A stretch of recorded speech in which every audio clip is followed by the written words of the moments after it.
Hey there, welcome to saas.unbound podcast. I'm your host, Anna Dana, head of growth at saas.group, a serial acquirer buying wonderful SaaS businesses to take them to the next level. Here I chat with inspiring founders and experts to get an inside scoop on how they made their business a success. And today with me is Amir, founder and CEO at Doist, specializing in productivity software that simplifies and organizes the workday. And super excited to have you here. Well, Anna, I'm excited to be here. Thanks for having me. Sure. Anytime. I was really happy for the introduction.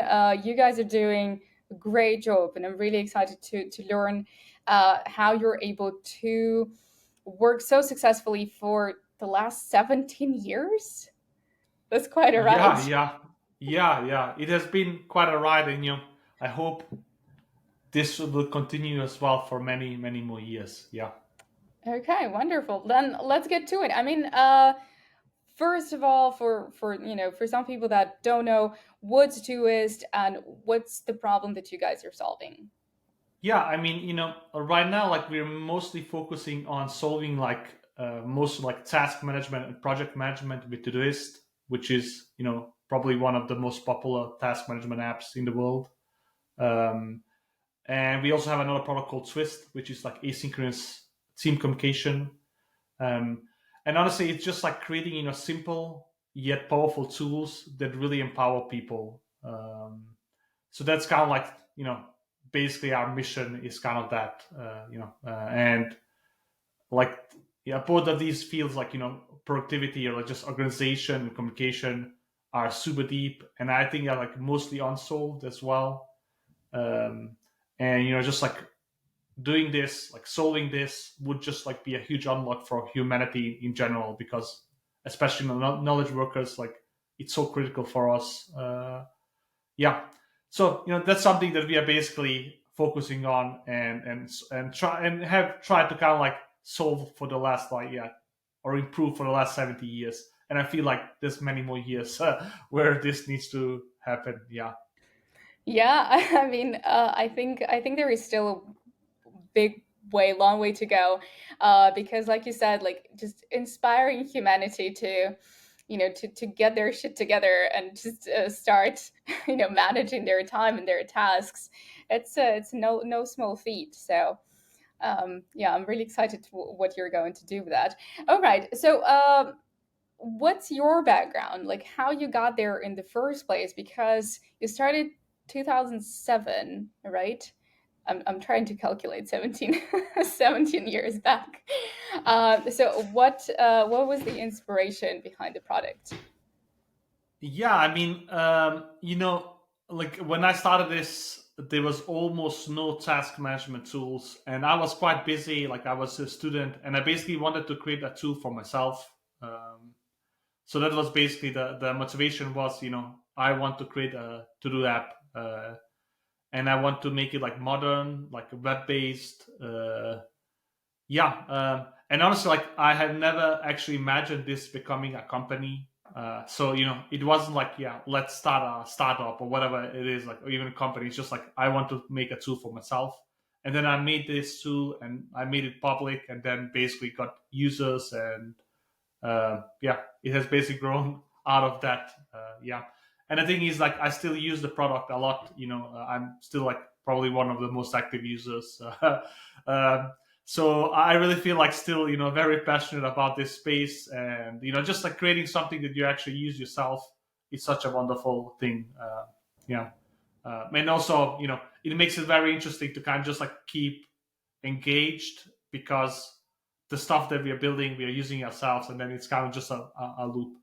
And of course, over the years, we have millions of users. So like listening to customers is also very important, because you can't just just like be like a horse with these blinders and not listen to what people are telling you. Absolutely. So that's also something that I especially have learned over the years, kind of listening to customers and like implementing some of the stuff they want. So it's not only my baby, but also like, yeah, a lot of other people that use this, and also want to see it improved in ways that maybe I don't. Yeah. Right. I think it's a really good sign that, you're still like dogfooding your own product, and It's fascinating because I started thinking about it, and you almost made it sound too easy. Like I just created that and made it public and got the customers, and how now, a lot of programmers around the world, their first project is to-do list. So I guess it says something about the fact that you're solving a problem that millions of people in the world are trying to solve, and to just make it simple and make it usable. But it's also fascinating that over 17 years you've been fully bootstrapped, right? And I can remember so many. You started in 2007, then in the 2008, the first kind of big bubble, big crisis came to the world. Then the last couple of years weren't very easy, and you've been bootstrapping all the way. So over these years, what kept you do that, and what was is there a hack to do it kind of sustainably, healthily, to grow the company? Is there a way, is there like a cap on the profits that you have, for example, where you say, okay, now we're making this much money, we can start hiring, we can start investing in development, or ads or whatnot? How are you doing this? Yeah, I mean, you know, I definitely don't think it's very easy. I mean, honest, like nothing is very easy. So like, there's no cheat codes in anything, and bootstrapping as well. You know, like it's not a cheat code. Like it's still super tough. Like any route you take is super tough, and like the chances of success are very low. Um, yeah, so that's like anything. I do think though, like so I've actually had some experience with like being backed by investors, because I also co-founded like a social network where we basically burn money. We didn't have a business model, which was also very common at that time, and I really didn't like that at all, because it puts a lot of pressure on you, like hitting milestones and just like fundraising, and it puts a lot of stress. And I also think like it doesn't really produce long term.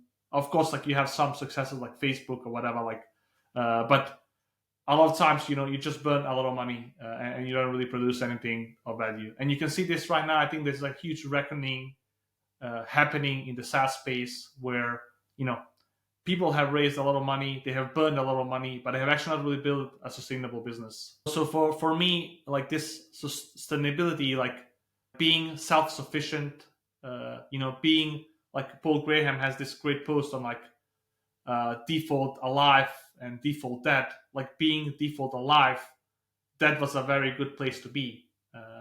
And what it means is basically that you're profitable, or like you can cover your expenses, you're not dependable on like fundraising, or your own money, or like whatever. So I think like if you're bootstrapping, like the first thing you need to do is like get to a default alive state, where you can actually just continue like working what you're doing without like dying. And that is kind of like what we did. That was like the first objective. And then once you kind of like begin to earn money and like generate money, you can kind of see how you're investing that. But I think like this default alive state is super critical, even actually as you scale, because for us, we could have taken a lot of debt in as well if we wanted, or like even do fundraising or whatever else. Like, but the thing is, at some point you need to pay that.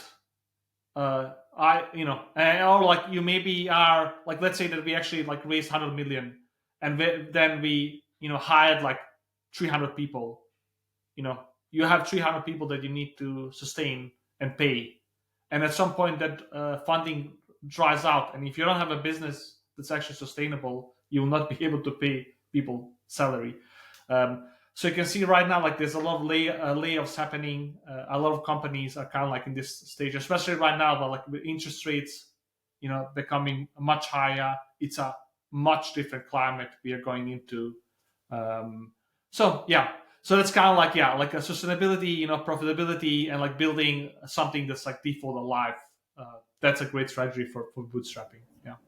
Yeah, yeah, I guess you're right. But I mean, you made it way past default alive, right? You made it to a pretty successful business. And how many people are there now in the company? Yeah, I mean, honestly, like I think that's always like a vanity metric, because like my objective is like having as few people as possible, Hmm.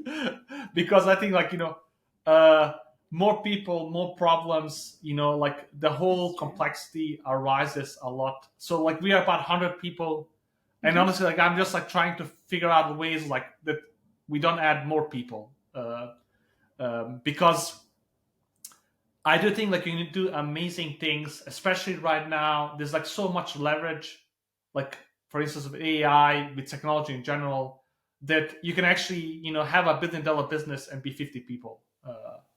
Um, so I think that the question should be like yeah, like what is the revenue per employee, and because that is kind of like what you're measuring. Yeah. And if you see like some of these VC backed companies, you know they have a little revenue, and like I like one of the I think last week like a pitch which was like this presentation Right. software, like I think they raised like 138 million. They had like 4 million in revenues, and they had like 130 or like I don't know how many employees. That is a very bad business, and that also means that you also have like very little efficiency per employee, productivity per employee.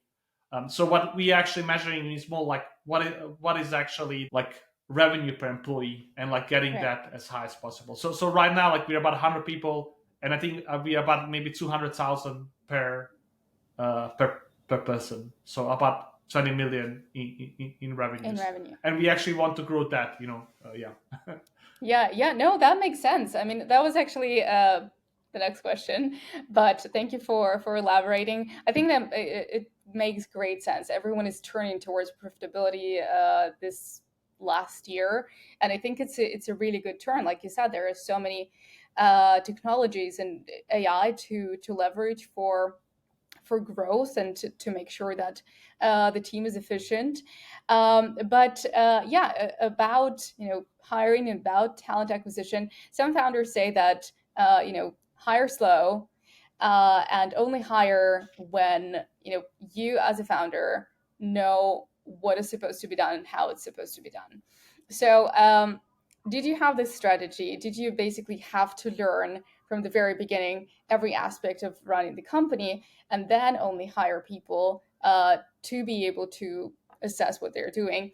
Or was it different? And what was the most challenging thing to learn? Yeah, I mean, so I can give you my perspective. I can also give you a perspective that I'm actually seeing. I know like some of my friends are founders as well of like very successful companies, and I think there's kind of like a common trait between like the very successful ones is it's kind of like learning machines, uh, like constant, and like in many different fields. So if you see like uh, you know so I won't mention the name, but like I have a founder that's like he's founded like a 5 billion plus company that's growing a lot, and they have a lot of employees and etc. But the you know the thing you see is like just learning constantly, learning about everything, especially like maybe like you're learning on marketing, and maybe you don't really need marketing right now, but you know that that is like super critical for the future of the company. And then you become kind of an expert on that, and then you go to financing, then you go to like technology or whatever it is, like AI. And I think that's also like something that like is very very difficult with being a founder, is like you need to constantly learn and evolve, and grow as the company grows. And some people are very good at this, maybe a lot of people aren't. Yeah, and for me personally, like that's also something that I see always is kind of like constantly like constant evolution, because I started, my background is like computer science, it's technology, but over the years I've like learned a lot about like marketing, people management, leadership, you know And it's constant. Like, yeah, I don't think this ever stops. Yeah, and I think it's also fun because like the environment isn't static. It's always like evolving and always challenging. So at least like I love this aspect of the job, but it's also it's not like a job where you can just like sit back and enjoy. Yeah. Right, absolutely. So, what was the most challenging skill that you had to learn? Yeah, I mean, honestly, that is something still I'm learning. Is like just managing people. When I started, like, I actually never saw myself as like a leader. I never wanted to be a leader. Like, it was kind of like push. It was pushed by the company's needs to kind of become, you know, uh, like managing people, leading people. Um, and that is like not something that comes very natural for me. So I think that was definitely like the most challenging aspect, and I'm still learning that. Yeah, Yeah. and that's maybe like the technical background. So for me, like tech is much easier um, to learn and like just think about than like like scaling people and like scaling organizations.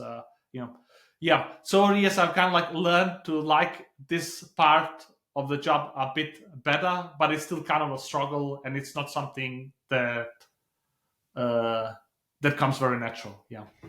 Okay. Yeah, I think it's true for so many founders. And I remember on one of the podcasts, you even said that you had an offer to invest in into Doist, but then what investors wanted to do first was to substitute you as a CEO with another person. Yeah, yeah. Like initially we had a lot of growth and we had some interest, but like these are like very famous Silicon Valley VCs, Yeah. and I was like, it was a very good deal. But yeah, like one of the things they want to do is basically replace me as the CEO, which maybe uh, could have made sense. I think like it made sense because I was very technical. I was not really interested in the CEO job, but I also think like the company would never have been successful if we have done that. Because I still think, and that's the thing. Is kind of like as a founder, you need to evolve, you need to learn, and maybe like as any like kind of like tech employee, I don't like just like career person like is you need to evolve. You can't just like be what you're good at or like stay where you're at because that is not yeah that will not really lead you to many places, I think. Yeah. The thing though that's interesting, I think, with the founder is like the whole process is like very accelerated, and it's also like it's really the company pushes you into the direction that you need to go. So for instance, like you don't want to lead people, but you're hiring people, and then suddenly you have like 25 people that you need to manage. Then you need to learn how to lead Yeah. people because that is the requirement, right? Yeah. Right. Right, absolutely. I think there were like quite a few stories like that. That at the very beginning of building a product, you're building a product. You're not building a company, and you don't necessarily think about hiring people and managing people, and then it kind of starts growing, starts taking off, and you have to hire more, and it's absolutely inevitable to just like start working with people and hopefully even liking it. So yeah, it makes complete sense. All Yeah, right. yeah. All right, great. So 100 people, you are fully remote as far as I know. And this is, I mean, we are growing fairly fast at saas group, and adding more people, adding people from different countries and different cultures and into different teams and kind of like into those different silos um, is challenging. So communication is challenging, and we're constantly working on it. Like you said, we have to learn. So what? How are you doing this? How to keep 100 people who live in different countries and work in different hours to perform successfully, to know what they're doing, and to keep the motivation. Yeah, I mean that's a great question, and I think like any company, regardless if you're remote or not, um, has this challenge. Of course, like forcing people to go into office from 9 to 5 makes it maybe less like problematic.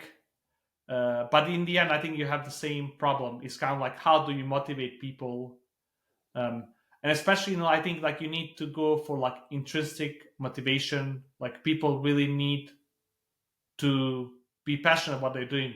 And I think the first thing I would actually start with is kind of like the mission of the company or like what you're building, and then like finding people that are actually passionate about that. Um, Maybe that's like the biggest ingredient. And a lot of companies, they maybe don't really have a mission, or like it's not a very like inspiring mission.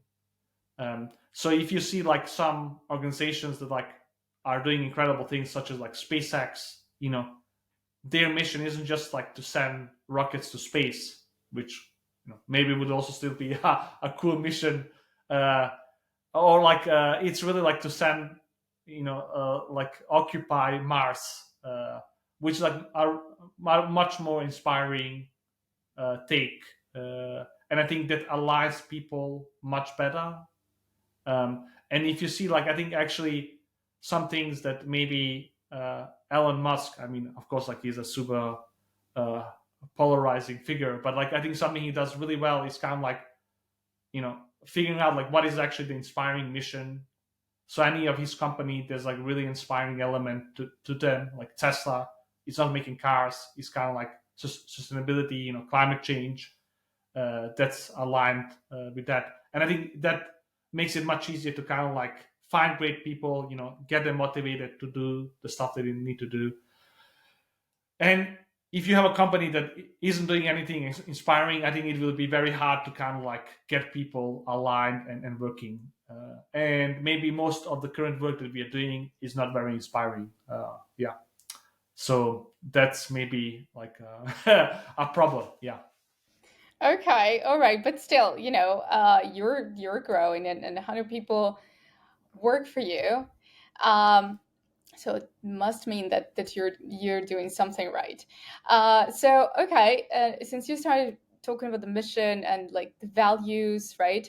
uh, I know that at the very beginning you kind of struggled a little bit to put focus into this, and you had, as far as I remember, 14 values. I mean, I won't be able to say what they were. I do remember the ones you ended up with. I think it was communication, and then mastery, independence, and one more.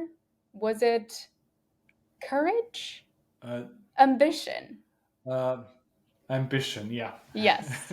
All right. So, Yeah. how did you Yeah. end up with those four, and why was it important, like in the first place, like to create the pool of 14 values at the beginning?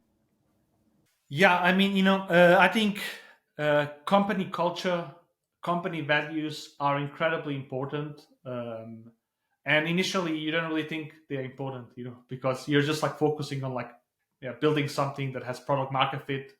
But eventually, that those become like super critical. And like, so before like talking about like the core values, I think like it's really important to talk about like what makes great cultures inside companies and maybe in general. And I think actually like uh, bad cultures are maybe like cultures that kind of like try to speak to everybody, like be super inclusive for everybody. I actually don't think like those make very strong company cultures, and maybe cultures in general, but like just focus on cultures. Um, so I think actually the best cultures are kind of like super polarizing. So either you really feel super connected to that, or you don't. There's like no gray areas. So for instance, like with Doist, it's not a culture for everybody. It's asynchronous first. It means like we almost have no meetings. Everything is almost in text. A lot of writing, a lot of reading. You know, most people are not very comfortable with that kind of environment. But some other people, they love this environment, and we are building for them. You know, um, so that's like one aspect of this, and that's where, like, for instance, independence or communication comes in. A lot of cultures are collaborative. For us, we collaborate, of course, but we also want people that can kind of like be self-driving, delivering on their own, not being micromanaged, not needing, everything like penciled out, like they can figure stuff out themselves. And again, this is also like polarizing because most companies don't really operate this way. Most people don't really like to operate this way. Yeah, so that's maybe like in the terms of like core values and cultures, kind of like finding things that are actually like polarizing, like where everybody will not really feel super super great about them. So like some other, I mean, if you look at like great cultures, for instance, like Stripe with the writing culture, also like Stripe has another aspect that we also have is hands-on management. Like, we don't have like managers that are just like managing people. We want managers that are actually on the front line, some of the best engineers, designers, marketing people. They need to be on the field. And most companies, they want managers that are just managing people. So that's also like um, yeah, that aspect of like being very opinionated and like finding out what is actually different and what do you actually want to promote in a company. Yeah. Right, right. As you were talking, I thought it's also very important probably to know what you don't want to promote and like what you don't want people to think about you, and being very kind of strict about it. Because like when you were talking about Elon Musk, right? It's polarizing, but it's also like it provokes thought, and like it's love and hate kind of situation, right? So, and people who are driven by that vision and by that ambition, they will find a great home there. So I think with you is absolutely the same, and I think it's great because like yeah, it's good to have all the like thoughts about communication and empowering people to make their own decisions, but it's also important to tell them like what is not being tolerated, like you said about the managers. I think that's really smart because like it's inspiring for everyone else to see like what your managers are doing, and trying to get there as well. So that's great. That's a great learning opportunity. Also, all right. So it seems like there is a lot of hard work and a lot of like really good decisions. Maybe some are not very popular, but they're good for you. Uh, what is the like the percentage of luck do you think is there? Do you consider yourself like a lucky person? Was there an aspect of luck in your success? I think the I think luck is always critical. Like timing, being in the right place at the right time. So I think definitely like luck is very very critical. I also think like hard work is very critical. I don't think like luck is enough. So for me personally, like I started to develop when I was 12, and I was always very, very obsessive about that aspect. And of course, there's a lot of hard work, but also like you need to be lucky and hit the right timing with the right idea. And a lot of times, like you may also like just be unlucky. Like you have a great idea, but you just have the wrong timing. So you have a lot of products over the history where they had a great idea, but they were just off. Yeah, this said, that's maybe the beautiful part is like if you're just in the game and you just keep growing, keep learning, iterating. At some point, like you will become lucky. Um, yeah. The worst thing you probably do is just like become a demotivated or like stop learning, stop growing, stop pursuing opportunity as well. and I mean, especially like for younger people, like I have 3 kids now, so like it's kind of like it's very hard to like make very radical decisions or like changes. But maybe also initially, like if you're in your 20s, and you're free, then like making bets that are wild or like crazy is maybe not a bad idea. I mean, something to remember is, in my storyline is like I actually quit university like before finishing my masters, and I went to co-found a like social network in Asia Pacific. So I lived in Taiwan. Honestly, my family and my friends told I was like completely insane for doing that, because and I had like zero support from my family as well, because I was like the first that actually had a university degree, and I was basically throwing out the diploma for like some crazy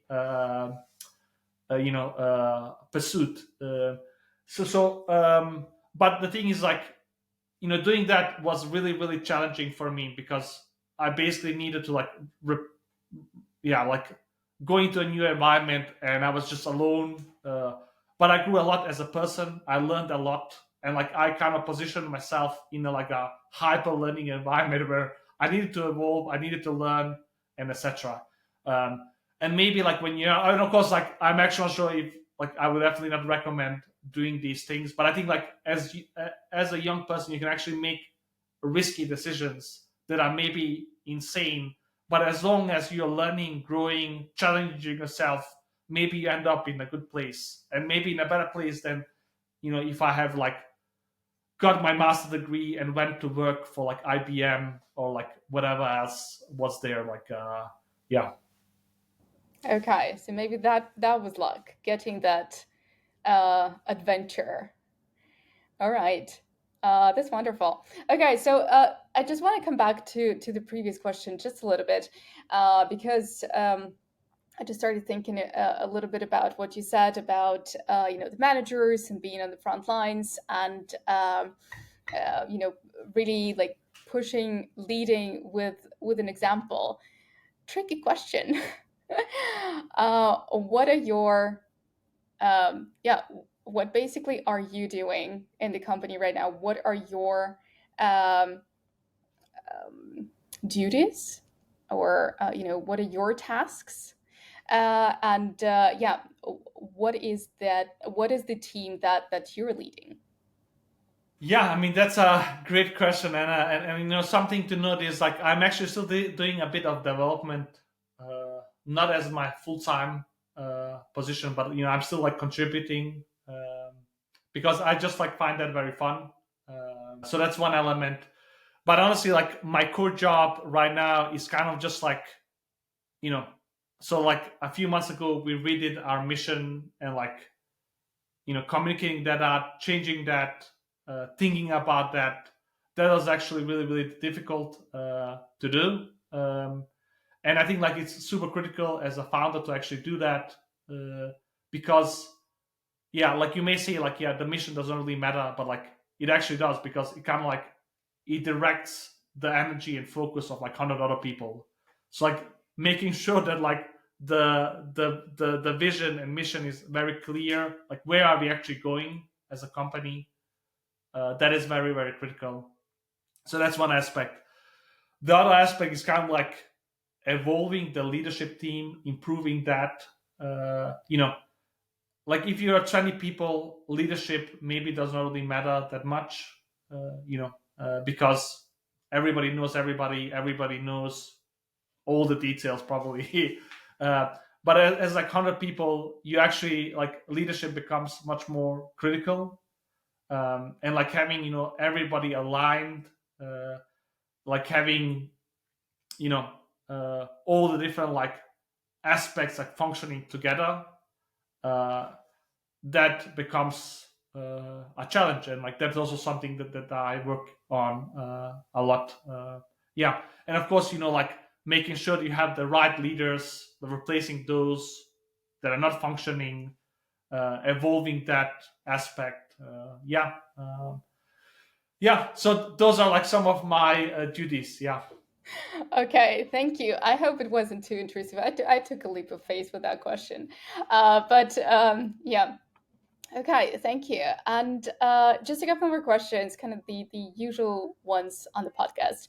First is what has been so far over 17 years? I mean, I'm always fascinated when there are founders that have been doing something incredible for such a long time. Uh, what has been the biggest win and the biggest failure? Yeah, I mean, those are some excellent questions. I think, like, the biggest win is basically, building a sustainable business. Being default alive, uh, not really being dependent on other people, like especially other, uh, or like not being dependent on like hitting some milestones, or like growing at a certain percentage or whatever it is, like that you can be forced into. um, I think we have been very blessed, and that has been the biggest win. And the biggest failure, I mean, honestly, there's many, and it's kind of like a journey. It's like up and down, and um, like, I think something that is like very easy to do as you become default alive, and you don't really have outside investors, or like just outside pressure, is like it's very easy to become complacent. So unfortunately, like, I do think we had like some years, maybe 1 or 2 years, where we were very complacent. We were not really doing very good job. We were not really growing. We were not pushing ourselves. We were just like happy with the status quo. And I think this is like that, to the company. It's that to people's growth in general.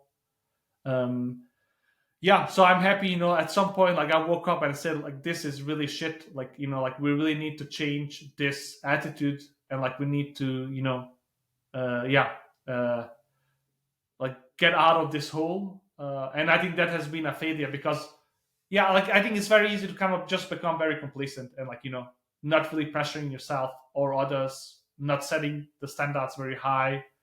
um, yeah, so that's also something I see, like, in some other bootstrap companies, or like just companies without like a lot of, like, yeah, it's very easy to just, like, yeah, unfortunately become complacent. Yeah. Okay, all right, that makes sense. I think that's a great one, and it's a really good to be reminded of that.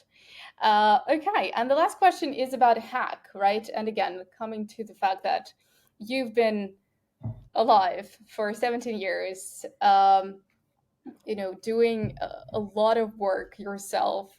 What is the hack to growing a company, to being passionate about it, to keep learning, to keep pushing? Yeah, I mean, something that we thought we had lost in the COVID pandemic uh, was actually like remote work. um, I think it's an amazing hack. You can get some amazing people around the world. you know you can really make this work. I really think, like, if you have the right culture, the right people, it's like the best environment you can have, because people have so much freedom. You can have really smart people that are, passionate about the mission of your company.